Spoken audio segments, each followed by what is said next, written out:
The wedding invitations were already printed when I found out my fiancé was planning to destroy me.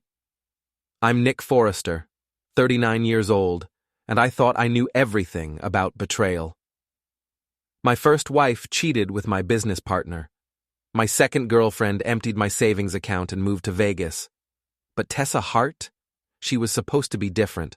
Smart, beautiful, successful social media manager with her own apartment and a decent car. We'd been together 2 years, engaged for 6 months, and I genuinely believed she loved me. That Tuesday evening in October, I was sitting in my vintage colonial house in Westfield, Massachusetts, surrounded by wedding chaos. Centerpiece samples covered my dining table. Fabric swatches draped over every chair.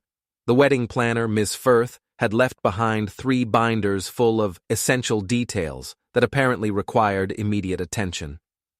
Tessa was upstairs taking a shower after another emergency bridesmaid meeting that had run until nearly 10 p.m. These meetings were becoming more frequent as our December wedding approached. Always urgent, always secret, always ending with Tessa looking stressed and checking her phone constantly. Her iPad was sitting on the kitchen counter, still logged into her messages. The screen lit up with a notification from the Bridesmaids group chat. Operation Payday. I shouldn't have looked. But something about that name made my stomach clench. The message was from Janelle, Tessa's maid of honor. T, you sure about the timeline? Alex thinks you should wait until after the honeymoon to start the divorce proceedings. Better optics. My blood went cold. I scrolled up, hands shaking. Tessa's message from an hour earlier. I'll say yes for now, but everyone knows I'll leave him eventually. Nick's house is worth $400,000 plus the Mustang plus his business equity. Massachusetts is a 50-50 state. Alex did the math. I'm looking at least $200,000, maybe more. Another message from bridesmaid Katie. Girl, you are evil. I love it. Poor Nick has no idea he's about to get cleaned out. Tessa's response. He's so trusting it's almost sad. Keeps talking about our future together. Meanwhile, Alex and I are planning our real future in California. The wedding is just expensive theater at this point. Janelle again. Your mom's spending $30,000 on this wedding. She's gonna be pissed when she finds out it's fake. Tessa. Mom will get over it when she sees the settlement money. Besides, she never liked Nick anyway. Too sarcastic, not ambitious enough. She'll probably thank me for trading up to Alex. I sat there staring at the screen, feeling like I'd been punched in the gut. Alex Bennett. Tessa's college boyfriend who'd been reconnecting with her over the past few months. The guy who owned a chain of gyms and drove a BMW. The guy Tessa claimed was just a friend when I questioned why he was texting her so much. There were dozens more messages, detailed discussions about asset division, jokes about my pathetic romantic gestures, plans for Tessa and Alex's post-divorce life together, even speculation about how long the marriage would need to last to maximize the settlement. The shower was still running upstairs. I had maybe 5 more minutes before Tessa came down, probably to make small talk about wedding favors while mentally calculating how much my grandfather's antique furniture would be worth in divorce court. I took screenshots of everything. Then I opened my laptop and started typing a message to the group chat. Before we dive deeper into this story, I have one small request. Please subscribe, drop a like, comment, and hit that hype button to boost this channel so more people can discover these incredible Reddit stories. Ladies, this is Nick. Thanks for the heads up about Operation Payday. Here's Operation Reality Check. The wedding is canceled. Tessa can pack her things tonight. And since you all seem so interested in my finances, here's a fun fact. I had a prenup drawn up last month. Tessa gets exactly nothing. Enjoy explaining this to your families. I attached the screenshots and hit send. Then I forwarded everything to Diane Hart, Tessa's mother, along with a simple message. Thought you should know what your $30,000 is really paying for. The shower shut off upstairs. I closed the iPad and waited. Tessa appeared in the kitchen 10 minutes later, wrapped in my bathrobe, hair still damp. She looked relaxed, happy even. probably thinking about her upcoming payday. "Hey, babe," she said, kissing my cheek. "Sorry about being out so late. The girls are just so excited about the wedding, you know how it is." I held up her iPad. "Yeah, I know exactly how it is." The color drained from her face. She grabbed for the device, but I pulled it away. "Operation Payday?" I said. "Really creative name. Very subtle." "Nick, I can explain." "Explain what? How you've been planning to divorce me before we even get married? How you and Alex have been laughing about what a pathetic, trusting idiot I am? How you think my mother's ring on your finger is just a prop in your little scam?" Tears started flowing. Real tears, which almost impressed me. "It's not what it looks like. The girls were just joking around. You know how bridesmaids get. We were all drunk, saying stupid things." "For 6 months? You've been planning this for 6 months, Tessa. I saw the time stamps." Her phone started buzzing, then mine. The group chat was exploding with panicked messages from her friends. Apparently, several parents and boyfriends were now asking some very uncomfortable questions about Operation Payday. "You sent this to my mother?" Tessa's voice cracked. "Your mother deserves to know she's financing a fraud." My phone rang. Diane Hart calling at 10:47 p.m. "Answer it," I told Tessa. "Explain to Mommy how you were going to steal my house." But Tessa was already running upstairs, probably to start damage control with Alex. I answered the phone myself. "Mrs. Hart." "Nicholas, what in God's name is happening? I just got the most disturbing message from you, and Tessa isn't answering her phone." Diane Hart was old money New England, the kind of woman who pronounced schedule with a hard K and considered anything west of the Connecticut River to be frontier territory. She'd never particularly liked me, but she'd tolerated our relationship because Tessa seemed happy. "Your daughter has been planning to divorce me immediately after our wedding to steal half my assets. She's been coordinating this with her ex-boyfriend, Alex Bennett. The bridesmaids have been helping her plan it. I have screenshots of everything." Silence on the other end. "I'm coming over," she said finally. "Don't let Tessa leave until I get there." 20 minutes later, Diane Hart stood in my living room in a Burberry coat and pearl earrings, looking like she was about to foreclose on an orphanage. Tessa sat on my couch in jeans and a sweater, mascara streaked down her cheeks. "Show me," Diane said. I handed her the iPad. She read for 5 minutes in complete silence while Tessa sniffled and tried to explain how it was all a misunderstanding, how the messages were taken out of context, how she really did love me. Finally, Diane looked up. "Tessa Marie Hart, you are a disgrace." "Mom, $30,000. I have spent $30,000 on this wedding. The deposits, the dress, the flowers, the photographer, $30,000 for you to commit fraud." "It's not fraud," Tessa protested. "Marriage and divorce are legal. It's fraud when you enter the marriage with the specific intent to steal community property. It's called matrimonial fraud, and it's prosecutable in Massachusetts." Diane's voice could have frozen vodka. "Did you think I didn't know the law? Did you think I built a successful business by being stupid?" I'd never seen Tessa look so small. "The wedding is canceled," Diane continued. "I'll handle the vendors. Nicholas, I apologize for my daughter's behavior. Send me a bill for any expenses you've incurred and I'll reimburse you." "That's not necessary, Mrs. Hart." "It absolutely is necessary. My family honors its debts." She turned back to Tessa. "You have 1 hour to collect your belongings. After that, you're not welcome in this house." Tessa looked at me desperately. "Nick, please. We can work this out. I made a mistake, but I love you. I really do love you." "You love my bank account." "That's not true." I pulled up another screenshot. Quote, "Nick's so boring in bed, but at least he won't be expensive to divorce. Alex says boring guys never fight the settlement." End quote. From yesterday. Even Diane winced at that one. Tessa packed in silence while her mother and I sat in the kitchen, not talking. When she came back downstairs with 2 suitcases, She tried one more time. I'll call you tomorrow when you've calmed down. We can talk about this like adults. There's nothing to talk about. We're done. She handed me my grandmother's engagement ring. Her hand was shaking. After they left, I poured myself 3 fingers of bourbon and sat in my living room, surrounded by wedding planning debris, fabric samples and centerpiece options and menu cards for a celebration that would never happen.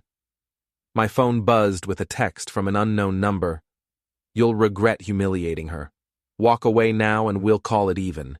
Keep pushing and you'll be sorry. A friend. Alex Bennett, I assumed.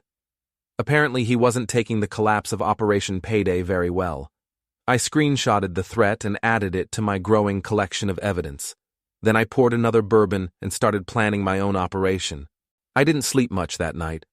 By morning, I'd done enough internet research to earn a degree in revenge planning. Alex Bennett owned 3 gyms in the greater Springfield area. Bennett fitness locations in West Springfield, Chicopee, and Holyoke. His social media showed a guy who took himself very seriously.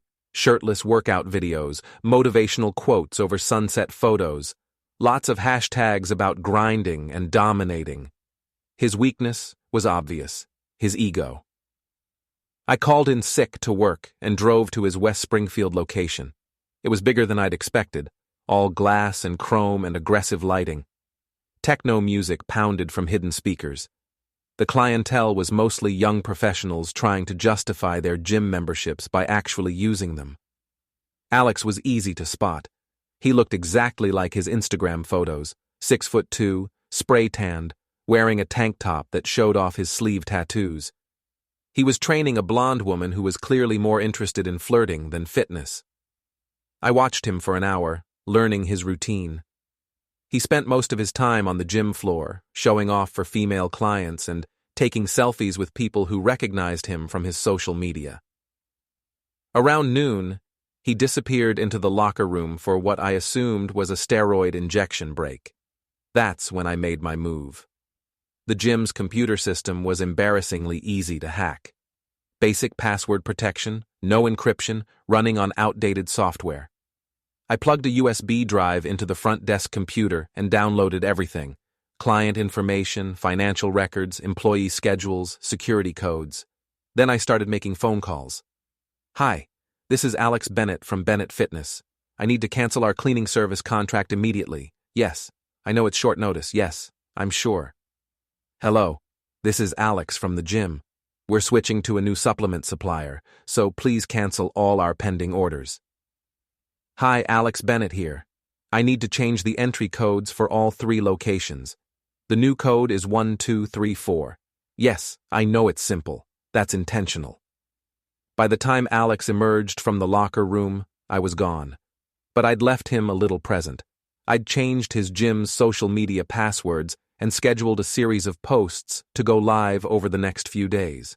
Posts featuring some very interesting photos I'd found in his personal files. That evening, I got a call from my friend Marcus, a guy I'd known since college who worked in marketing. Dude, you need to see Alex Bennett's Instagram right now, he said. This guy is losing his mind. I pulled up Alex's account. The posts were going live exactly as scheduled. Photos of Alex with various women, including several who were clearly not Tessa. Screenshots of text conversations where he bragged about banging married chicks and running game on Desperate Housewives. A particularly damaging video where he admitted to using his gym to pick up vulnerable women going through divorces. His comment sections were on fire. Angry husbands, disgusted women, former clients demanding refunds. His carefully crafted image as a fitness guru and motivational speaker was crumbling in real time. My phone buzzed. Another unknown number. You think this is funny? You have no idea who you're messing with. I texted back, actually, I think I have a pretty good idea. How's your Instagram looking tonight? No response. The next morning, I drove past the West Springfield gym. There was a small crowd outside, mostly women holding signs with messages like Predator and Boycott Bennett. A local news van was parked across the street. I parked and walked closer. Through the windows, I could see Alex inside, frantically trying to manage the crisis. His phone was pressed to his ear, and he was gesturing wildly at his staff. That's when I saw Tessa's car pull into the parking lot. She got out looking haggard, wearing sunglasses despite the overcast sky. She'd clearly been crying. When she saw the protesters, she hesitated, but Alex must have called her because she hurried inside through a side entrance. I followed her. The gym was nearly empty, except for staff and a few die-hard clients, who apparently didn't care about Alex's reputation. I found a corner where I could watch without being seen. Tessa and Alex were having a heated argument near the juice bar. I couldn't hear everything, but I caught enough. Completely destroyed my relationship with my mother. Told you we should have waited until after the wedding. Nick is smarter than we thought. Need to make him pay for this. That last part was Alex, and his voice was loud enough that several people turned to look. Tessa shushed him, but the damage was done. I had witnesses to his threats. I pulled out my phone and started recording as I walked closer. "Excuse me," I said loudly. "Alex Bennett?" He spun around, and his face went white when he saw me. "You," he snarled. "Me," I agreed. "I wanted to thank you personally for the text messages, and for keying my car last night. Very mature." "I didn't key your car." "Really?" "Because I have security camera footage that says otherwise. Would you like me to show the police, or would you prefer to handle this like adults?" The entire gym had gone quiet. Everyone was staring at us. I could see at least 3 people recording with their phones. "You destroyed my business," Alex said through gritted teeth. "Actually, you destroyed your business. I just helped people see who you really are." Tessa grabbed his arm. "Alex, don't. Let's just go." But Alex was too angry to think straight. "You think you're so smart? You think you won? This isn't over." "You're right," I said. "It's not over. It's just getting started." I turned and walked out, leaving them standing there while half the gym watched and recorded. By evening, videos of our confrontation were all over social media. The local news picked it up as a follow-up to their story about the gym protests.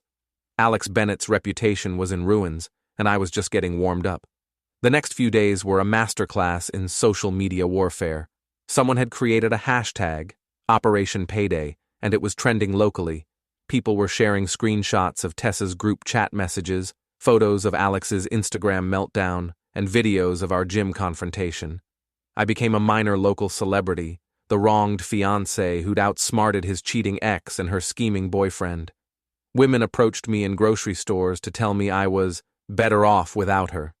Men bought me drinks and asked for advice about protecting their assets.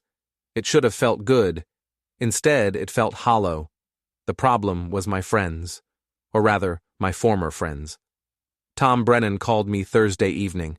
Tom had been my best man, the guy I'd known since high school. He and his wife Sarah had been close with Tessa and me for the past 2 years.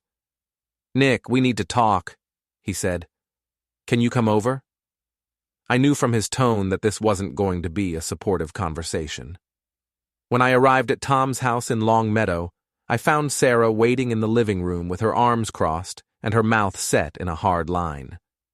"Sit down," Tom said. I remained standing. "What's this about?" "It's about you losing your mind," Sarah said. "It's about you destroying 2 people's lives over a private conversation. A private conversation about defrauding me out of $200,000. "That's not what it was," Tom said. "I talked to Tessa. She explained everything. The girls were just venting, blowing off steam about wedding stress. You took it completely out of context." I stared at him. "You talked to Tessa?" "She called yesterday crying. She's devastated, Nick. Her mother won't speak to her. She lost her job because her boss saw the social media stuff and didn't want the drama. Alex's business is ruined, all because you couldn't handle some girl talk." "Girl talk?" I pulled out my phone and showed them the screenshots. "This is girl talk? Planning my divorce before our wedding? Calculating the value of my house? Coordinating with her ex-boyfriend?" Sarah barely glanced at the screen. Women say things when they're stressed. It doesn't mean anything. She was planning to leave me immediately after the wedding to steal half my assets. You don't know that, Tom said. You assumed the worst and went nuclear. That's not the Nick I know. The Nick you know was about to get scammed out of everything he owns. So you destroy her life instead? Sarah's voice was rising. You humiliate her publicly? You ruin her relationship with her family? You cost her her job? That's your idea of justice? I looked back and forth between them. These were people I'd considered my closest friends, people who'd celebrated with me when I got engaged, people who'd promised to stand beside me at my wedding. She betrayed me, I said quietly. She had some doubts, Tom replied. That's normal before a wedding. But instead of talking to her like an adult, you decided to wage war. And Alex? Was he just having wedding doubts too? Sarah rolled her eyes. Alex is an idiot, but that doesn't justify what you did to his business. You cost dozens of people their jobs, Nick.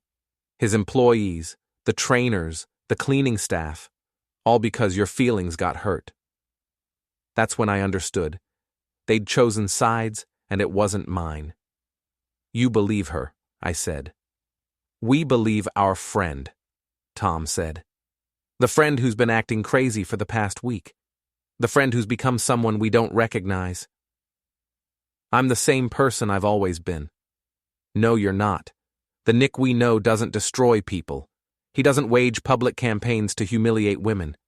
He doesn't hack into businesses and ruin livelihoods. How do you know about the hacking? Sarah and Tom exchanged a look. Tessa told us, Sarah said. She knows it was you. She has proof. My blood went cold. What kind of proof? Security cameras at the gym, digital forensics on the social media accounts. Alex hired a private investigator. I'd been careful, but not careful enough. If they had evidence of my hacking, they could press charges. Computer fraud, identity theft, business sabotage. I was looking at serious felony charges. They're going to the police tomorrow, Tom said. Unless you back off, delete the screenshots, stop the social media campaign, leave them alone. They'll drop the charges and we can all move on. And if I don't? Then you'll be the one whose life gets destroyed. I left without another word. As I drove home, my phone kept buzzing with text messages from other friends. The same message, over and over. Back off, leave Tessa alone, you've gone too far. By the time I reached my house, I'd lost count of how many people had turned against me. My wedding party, my college friends, my neighbors, even some of my co-workers who'd seen the social media drama. I was completely alone, but I wasn't done. Not even close. I spent Friday night in my basement, surrounded by computers and planning materials like a general preparing for war. If Tessa and Alex thought they could threaten me with criminal charges, they were about to learn how wrong they were. The private investigator they'd hired was named Dennis Murphy. I found his website, his client list, his methods. He specialized in digital forensics and insurance fraud. Expensive, thorough, and completely legitimate. But he'd made one crucial mistake. He'd underestimated me. Murphy had traced my gym hacking through standard digital footprints, IP addresses, login times, device signatures. What he hadn't found was the real evidence. The evidence that would destroy Tessa and Alex forever. I'd been monitoring their communications since the night I discovered Operation Payday. Every text, every email, every phone call. Completely illegal, of course, but I'd been careful to cover my tracks. What I'd found was so much worse than wedding fraud. Alex Bennett wasn't just a sleazy gym owner. He was running a sophisticated insurance scam through his businesses. Fake injuries, staged accidents, fraudulent medical claims. He'd been doing it for years, stealing hundreds of thousands of dollars from insurance companies. And Tessa wasn't just his accomplice in Operation Payday. She was his partner in the insurance fraud. Her social media expertise wasn't being used for legitimate marketing. She was creating fake online identities, false documentation, fabricated evidence for fraudulent claims. The wedding scam was small time compared to what they were really doing. I had everything: bank records, medical documents, communications with corrupt doctors and lawyers, detailed plans for future frauds. Enough evidence to send them both to federal prison for decades. Saturday morning, I made 3 phone calls. First, to the FBI's white-collar crime division. I provided them with a detailed summary of the insurance fraud, along with digital evidence and documentation. They were very interested. Second, to Dennis Murphy, the private investigator. I offered to trade information.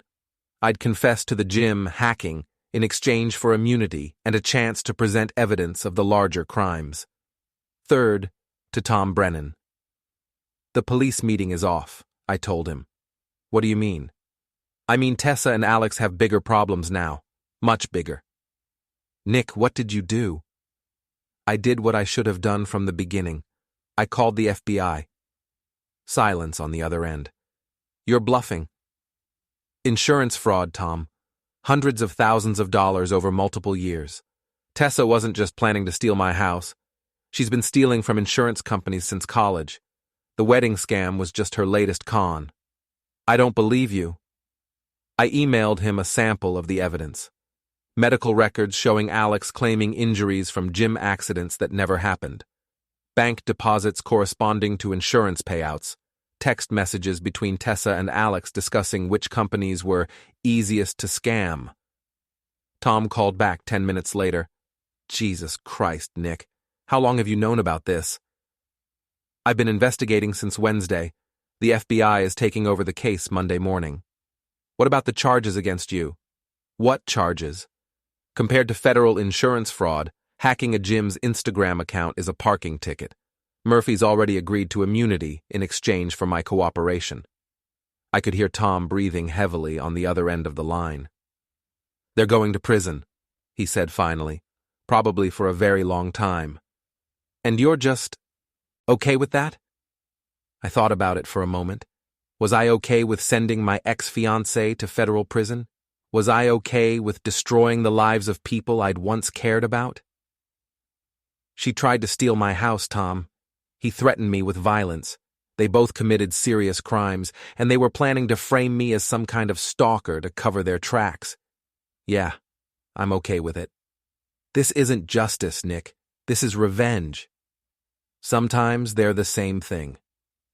Sunday evening, I got a call from Tessa. She was crying so hard I could barely understand her. Nick, please.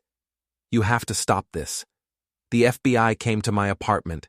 They seized my computers, my phone, my files.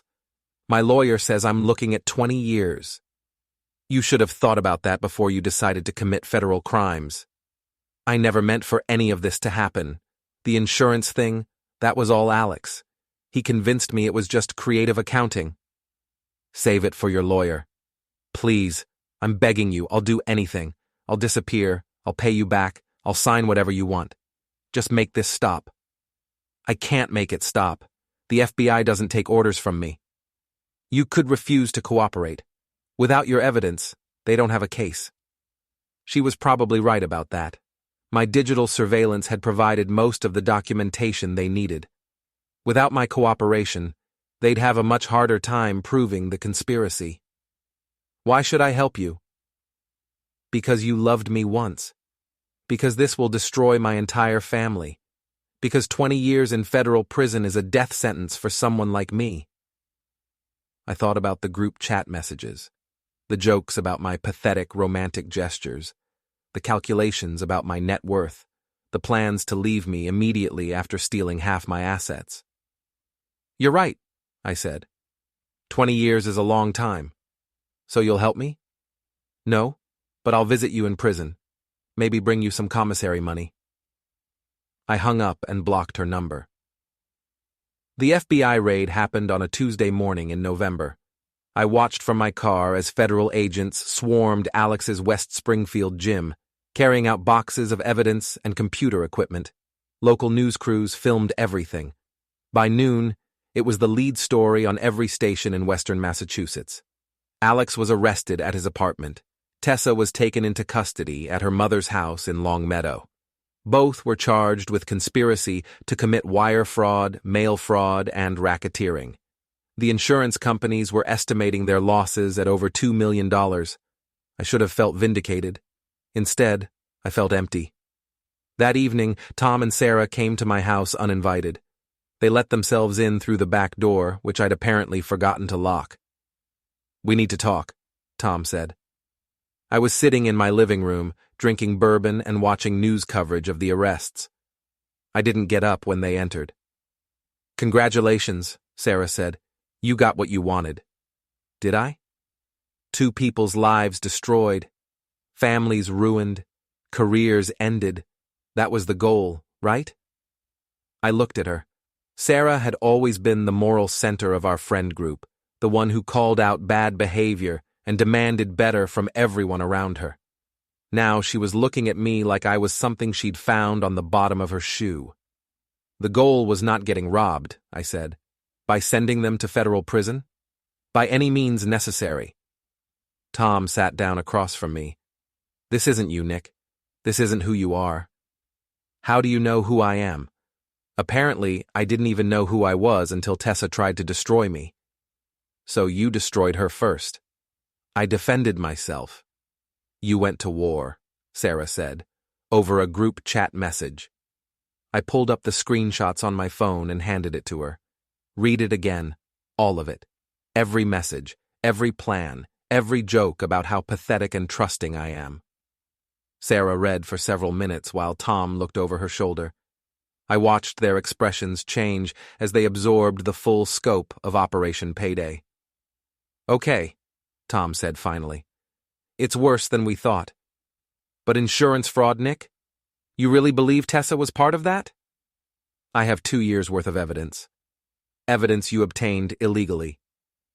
Evidence that proves she's been committing felonies since before we met." Sarah handed back my phone.